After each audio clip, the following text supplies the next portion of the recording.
तो क्या हाल है, ये फिल्म मेकर आपका स्वागत करते हैं। कल की 2898 के बारे में सब कुछ आज हम बात करने वाले हैं, डिस्कस करने वाले हैं। आपको क्या क्या पता होना चाहिए, क्या क्या होने वाला है, क्या क्या नहीं होने वाला है, कैसे कैसे होने वाला है, सब कुछ हम आज डिस्कस करने वाले हैं। आपके अंदर जो भी कीड़ा पनपना हो कल की 2898 को देखने वाला, उसको भाई 99.999% आज हम खत्म कर देंगे। 1% छोड़ देंगे।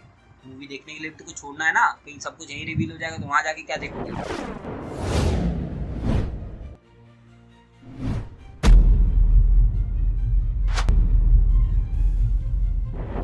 कल की 2898 की अगर मैं यूनिवर्स की बात करूँ तो इसका यूनिवर्स के अंदर हमने अभी तक सिर्फ 3 बड़े बड़े एरियाज देखे हैं। सबसे पहले वो एरिया एग्जिस्ट करता है जिसके अंदर हमने खुद कली को देखा है, जहाँ पे वो अपनी पूरी ऑर्गेनाइजेशन को सेटअप करके बैठा है। वो एक क्यूब लाइक स्ट्रक्चर जैसा एरिया है।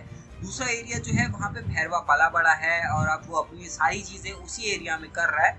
और तीसरी जगह जो हमने अभी रिसेंटली देखी है, अभी आए हुए ट्रेलर के अंदर, जिसके अंदर हमने देखा कि खुद अश्वत्थामा वहाँ पर घूम रहे हैं। वहाँ पे एक अजीब सा पेड़ है जो बिल्कुल सूख गया है। अब वो किस चीज़ को रिप्रेजेंट करता है वो तो अभी क्लियर नहीं हुआ, लेकिन वो कुछ ना कुछ तो रिप्रेजेंट करेगा। मूवी के अंदर क्या रोल प्ले करेगा, क्या क्या हो सकता है, ये आगे बात करते हैं।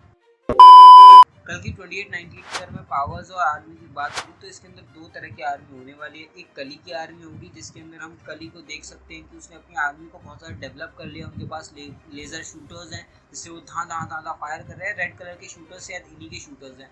और अगर मैं दूसरी चीज़ों की बात करूँ तो दूसरी आर्मी वो है जिसमें हमने जहाँ पे अश्वत्थामा को घूमते हुए देखा, वो अभी रिसेंट सिटी जो हमने ट्रेलर के अंदर देखी है, जिस पेड़ के बारे में बात कर रहा था, वहाँ पे भी एक आर्मी सेटअप हो रही है। उनकी पावर्स और क्या क्या एबिलिटीज होगी ये इतना अच्छे से क्लियर नहीं हुआ है। अब हो सकता है कि अश्वत्थामा जी उन्हें ट्रेन करे या फिर ना भी करे। अगर नहीं करते हैं तो इनके पास भी वही जुगाड़ू शूटर्स होंगे, कुछ अलग अलग तरह के वेपन्स होंगे जो उन्होंने जुगाड़ करके या फिर उन्हीं की आर्मी यानी कली की आर्मी को मार करके लूटे हैं या खरीदे हैं या फिर खुद बनाए हैं, खुद डेवलप करें या फिर भैरवा से खरीदे। और अगर मैं पावर्स की बात करूं तो कुछ ही कैरेक्टर्स ऐसे जिनके पास पावर्स होने वाली है। सबसे पहले भैरवा, जिसके पास साइंटिफिकली इन्हांस चीज़ें होंगी जिसके साथ वो बहुत ज़्यादा पावरफुल बन जाएंगे। दूसरे अगर मैं कैरेक्टर की बात करूँ तो भाई खुद अश्वत्थामा, उनको तो बताने की ज़रूरत नहीं है, वो खुद माइथोलॉजिकल कैरेक्टर है तो उनके पास तो अलग अलग तरह की पावर्स होंगी। उनके पास शायद धनुष भी होगा उनका, साथ ही साथ उनका जो धनुष है वो एक स्टिक में भी बदल जाता है। तो भाई उनकी तो पावर्स एक्सट्रीम लेवल पे होंगी, वो एकदम सुपर ह्यूमन जैसे पावरफुल होंगे। और अगर मैं तीसरे बंदे की बात करूँ तो भाई खुद कली, उसकी हालात देखने के बाद मुझे लगता तो नहीं है उसके पास अभी कोई रिसेंट बहुत ज़्यादा पावर होगी। हाँ, वो लेविटेट कर रहा है, लेविटेशन की पावर्स होंगी, थोड़ा ब्लास्ट करने की पावर्स होंगी, थोड़ा सा मैग्नेटिक फील्ड के साथ हल्का फुल्का खेल पा रहा होगा वो। इससे ज़्यादा मुझे नहीं लगता उसके पास अभी कोई पावर होने वाली है, क्योंकि इसीलिए वो चाहता है कि वो अपने ही आसपास के लोगों में से कोई ऐसा एक्सपेरिमेंट सेटअप करे जिसके अंदर वो किसी पावरफुल बच्चे को ढूंढे और उस पावरफुल बच्चे के अंदर अपने आप की अपना जो माइंड है, अपने जो पावर्स है उसको डाल सके और वहाँ से रिबॉर्न हो सके। जो बच्चा, जो पावरफुल बच्चे की मैं बात कर रहा हूँ, वही बच्चा दीपिका के कैरेक्टर के अंदर है। जो हमने सुना भी था, अश्वत्थामा बोलते कि तुम्हारे अंदर तो स्वयं भगवान है। तो मतलब वो जो फील आती है कि भाई वही बच्चे की पूरी कहानी इस मूवी के अंदर हम देखने वाले हैं। और अगर लास्ट कैरेक्टर की बात करूँ, कैरेक्टर तो क्या ही है, वो एक रोबोट है बुज्जी। और बुज्जी के अंदर भाई हमने सोचा वो सिर्फ गाड़ी, एक आर्टिफिशियली इनहैंस्ड एक एआई है जो भैरवा को बहुत ज़्यादा हेल्प करने वाला है। लेकिन इस ट्रेलर के अंदर हमने उसको ट्रांसफॉर्म होते हुए देखा एक रोबोटिक आर्मर के जैसे।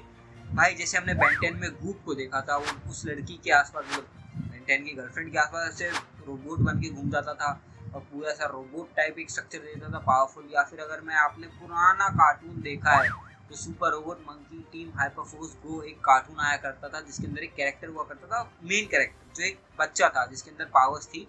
जब वो अपनी पावर्स को अनलीश करता था तो उसके आसपास एक मतलब जॉइंट गोरिल्ला टाइप बन जाता था। तो मतलब वैसा कोई एनर्जी फील्ड टाइप तो नहीं होगा, लेकिन हाँ एक ट्रांसफॉर्मेशन जरूर देखने को मिलेगा हमें बुज्जी का, जिसके अंदर वो एक कार से डायरेक्टली ट्रांसफॉर्मर की तरह एक मशीन बन जाएगा, जिससे हमने खुद अश्वत्थामा को फाइट करते हुए देखा है।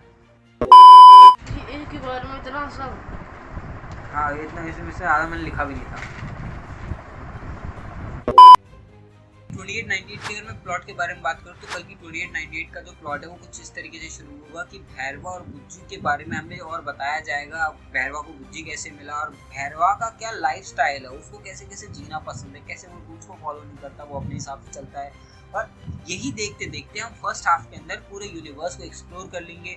कली का क्या गोल है, कली कैसे कैसे एक्सपेरिमेंट कर रहा है लोगों के ऊपर, उनकी आर्मी कितनी पावरफुल है, क्या क्या लोग हैं, कैसे कैसे कैरेक्टर्स है, किसका क्या रोल है, और बीच बीच में कॉमेडी एंगल्स भी हमें इसमें देखने को मिलेंगे। साथ ही साथ सेकेंड फेज के शुरू होने से पहले और फर्स्ट हाफ के खत्म होने से पहले हमें देखने को मिल जाएगा कि दीपिका के कैरेक्टर के अंदर भगवान कल्कि ने जन्म मतलब आ गए हैं और आ चुके हैं अब उसके अंदर, और पता चल गया कि उसके अंदर अब कल्कि भगवान एक पावरफुल बच्चा आ गया है जो कली चाहता है उनसे लेना, लेकिन दीपिका किसी भी तरीके से फर्स्ट हाफ के एंड में वहां से बच के निकल जाएंगे। और सेकंड हाफ की शुरुआत में ही हमें महाभारत के अलग अलग क्लिप्स दिखाए जाएंगे, जिसके बाद हम देखेंगे कि अश्वत्थामा खुद भगवान की रक्षा करने के लिए तैयार है और दीपिका को समझाते हैं कि तुम्हारे अंदर तो स्वयं भगवान है जिसकी रक्षा मैं स्वयं करूंगा। जिसके बाद फिर हम आर्मी फाइट होते देखेंगे, जिसके अंदर आर्मी लड़ रही है भाई आपस में, और भैरवा कली की तरफ से लड़ने को तैयार है क्योंकि भाई उसको उस क्यूब लाइक स्ट्रक्चर पे जाना है, उस हायरार्की के लेवल पे जाना है, एक बड़े लेवल पे जाकर के दिखाना है लोगों को, अपने आसपास के लोगों को कि भाई मैं क्या बन चुका हूँ। लेकिन उसको ये नहीं पता कि वो गलत चीज़ों में है, गलत चीज़ों के साथ है, क्योंकि भैरवा के लिए गलत सही कुछ नहीं है, भैरवा के लिए वही सही है जो उसके लिए अच्छा है। अब आगे जाके जैसे जैसे हम देखेंगे तो उनका कैरेक्टर चेंज होता है या नहीं होता है वो शायद आगे देखने को मिले, लेकिन इस मूवी के अंदर हमें इतना तो पूरा क्लियरली देखने वाला है कि भैरवा और अश्वत्थामा के बीच में फाइट होती रह जाएगी, आर्मी लड़ती रह जाएगी, और बीच में कोई अजीब सा कैरेक्टर, कोई ऐसा कैरेक्टर जिसके बारे में हमने सोचा नहीं था, वो आएगा, किडनैप करके या तो दीपिका को लेके जाएगा या फिर जानबूझ के दीपिका को लेके जाएगा, कली के सामने पेश कर देगा। और इस मूवी के एंड के अंदर हम देखेंगे कि भाई कली दीपिका के साथ कुछ गलत करने की कोशिश करेगा, नॉट वैसा गलत नहीं, बेसिकली उसको पावर से कैप्चर कर लेगा और अपनी सारी प्रोसेस शुरू कर देगा कि भाई शुरू करो मेरे को नया ट्रांसफॉर्मेशन में कैसे कैसे करना है, सारे साइंटिस्ट जुड़ जाएंगे भाई, रिसर्च करना शुरू कर देंगे क्या क्या कैसे कैसे करना है। ऐसे ही करते करते ये मूवी एंड होनी शुरू हो जाएगी और इसके पोस्ट क्रेडिट के अंदर हमें बहुत सारी चीज़ें दिखाई जाएंगी अगले आने वाली मूवी के लिए, और क्या क्या चेंजेस होंगे क्या क्या चेंजेस नहीं होंगे। तो बेसिकली फर्स्ट हाफ के अंदर हमें सिर्फ इतना देखने को मिलेगा कि भाई बच्चा आ चुका है, बच्चा क्या है वो पता चल चुका है, यूनिवर्स का हमें एकदम एक सेटअप बनते हुए दिख जाएगा कि भाई यूनिवर्स में ये चीज़ है, ये कैरेक्टर्स हैं, क्या क्या कैसे कैसे हो रहा है, क्या क्या होगा, मतलब एक बेसिकली एक ब्रॉड व्यू हमें देखने को मिलेगा इसके अंदर। और सेकंड हाफ के अंदर क्या होगा ये तो हम आगे ही बता सकते हैं, इसके अंदर जो भी पोस्ट क्रेडिट होगा उसके बारे में डिस्कस करके और आगे बढ़ते हैं। कल की 2898 के पॉजिटिव नेगेटिव सेगमेंट पे हूँ तो भाई इस मूवी के अंदर सब कुछ ही पॉजिटिव है, इसके अंदर नेगेटिव चीज़ ढूंढना बहुत ही ज़्यादा मुश्किल है, सब पॉजिटिव चीज़ें ही दिख रही है। बट फिर भी अगर मैं नेगेटिव चीज़ों की बात करूँ और नेगेटिव चीज़ों की बात करके मेरे को लोगों से गाली नहीं खानी है, लेकिन जो चीज़ मुझे फील हुआ मैं ऐसे बता दे रहा हूँ। हाँ, इसके अंदर नेगेटिव चीज़ है कि भाई हिंदी डब थोड़ा सा अजीब फील होता है, क्या पता आगे जाके ठीक हो जाए, थोड़ा बेस और रिवर्ब और बढ़ा दिया जाए वॉइस के अंदर से हमें थोड़ा और बेस फील हो। और भाई थोड़ा फाइट को ओवर एग्जैजरेट किया है थोड़ा सा, मतलब चुप, बिल्कुल चुप। आज की इस वाली वीडियो के लिए इतना ही, फिर मिलते किसी और वीडियो में, तब तक के लिए बाय।